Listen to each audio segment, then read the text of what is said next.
lékařství vede v těchto měsících kampaň na podporu snížení konzumace nasycených mastných kyselin. Proč je právě z vašeho pohledu toto téma pro obyvatele České republiky tak důležité? Co si od kampaně slibujete? V této souvislosti je třeba uvést, že choroby srdce a cév jsou dlouhodobě nejčastější příčinou úmrtí v naší republice. V období od roku 1990 do roku 2006 se i přes všechny snahy podařilo snížit úmrtnost na tyto choroby u mužů pouze o 7% a u žen zhruba o 6%. V porovnání s ostatními státy je Česká republika ve střední části tohoto grafu. Mohlo by to tedy vypadat, že na tom nejsme tak špatně.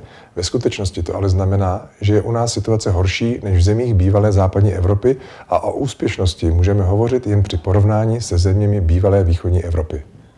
To jsou tedy argumenty, které vedou odbornou společnost všeobecných praktických lékařů k tomu, aby iniciovala osvětovou kampaň, jejímž cílem je zvýšení povědomí veřejnosti o kardiovaskulárních nemocech. Co byste tedy doporučil našim spoluobčanům proto, aby změnili tuto nebláhou skutečnost? Především bych všem doporučil aktivně se o své zdraví zajímat a starat. Praktický lékař například nemá povinnost zvát klienty na preventivní prohlídky, každý občan na ně ale má nárok a je jen na něm, jestli tohoto nároku v zájmu svého zdraví využije. Velmi trefně to vyjadřuje citát Charlieho Chaplina, který řekl: "Zajímám se o budoucnost, protože v ní hodlám strávit zbytek života." Preventivní prohlídky jsou jistě výbornou cestou.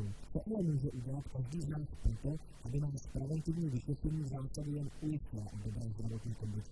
Tím nejjednodušším a zároveň nejúčinnějším nástrojem je náš životní styl.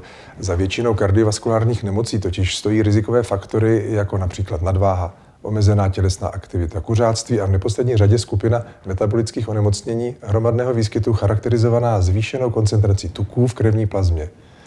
Nebezpečí potom spočívá v tom, že jejich rizikové působení velmi často stojí řadu let v pozadí a projeví se až nejzávažnějšími nemocemi, jako jsou například srdeční infarkt, cévní mozková příhoda nebo ischemická choroba dolních končetin. Takže nabízí se logicky uvedené rizikové faktory minimalizovat. Je obecně známé, že negativní vliv na výše uvedená rizika a související choroby má konzumace živočišných tuků. Jaké tuky vlastně obvykle konzumujeme? Tuky jsou přirozenou a důležitou součástí naší stravy. Rozdělují se na nasycené a nenasycené mastné kyseliny. Nasycené mastné kyseliny, někdy označované také jako špatné tuky, se vyskytují prakticky ve všech potravinách živočišného původu, jako jsou například maso nebo mléko.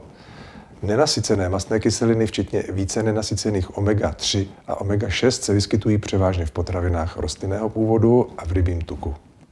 Je skutečně správně označovat nasycené mastné kyseliny jako špatné tuky?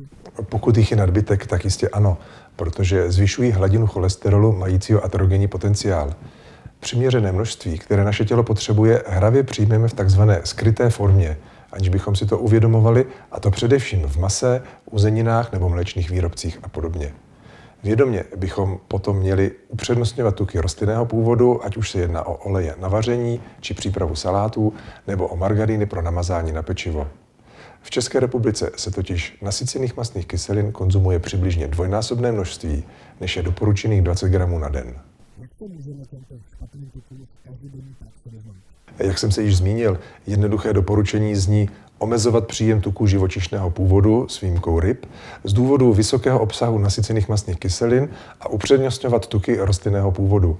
V praxi to znamená konzumovat méně tučného a více libového masa, na vaření používat méně sádla a více olejů, na pečivo mazat místo másla kvalitní margarín a podobně. Snadno realizovatelných pozitivních změn je spousta a efekty překvapivě velký. Inspirovat se například můžete na stránkách nasycenéškodí.cz. Nasycené mastné kyseliny pozdravím nevhodné i v malém množství, kolik je ještě malé a kolik už ne? V malém množství je v celkově vyváženém jídelníčku bez rizika každá složka naší stravy. Problém je ale ve vnímání zkonzumovaného množství a přehlížení tuků přijímaných v takzvané skryté formě, tedy ukrytých například v salámech, v mase nebo mléčných výrobcích a podobně. Již zmíněná doporučená denní dávka nasycených mastných kyselin je přibližně 20 gramů, což hravě pokryjeme například konzumací 2 krajíců chleba s máslem a salámem a veškerý další příjem, který nepochybně realizujeme v mase, mléce, jogurtech, sýrech a podobně, už je pak nadlimitní. Potraviny takto bohaté na nasycené mastné kyseliny bychom proto raději z jídelníčku měli vyřadit úplně nebo jejich příjem alespoň minimalizovat. Zdá se tedy, že jsme nasycenými tuky opravdu přesycení. přesto ale nepřecenuje se u nás i závažnost této problematiky? Nikoliv, nepřeceňuje. V oblasti doporučení jsou naopak všichni odborníci zajedno, ať se jedná o významné světové instituce, jako je Světová zdravotnická organizace či Evropský úřad pro bezpečnost potravin nebo významné domácí instituce. Všichni jednoznačně doporučují nahrazovat ve stravě nasycené mastné kyseliny nenasycenými, jinými slovy nahrazovat živočišné tuky s výjimkou rybího rostlinnými tuky.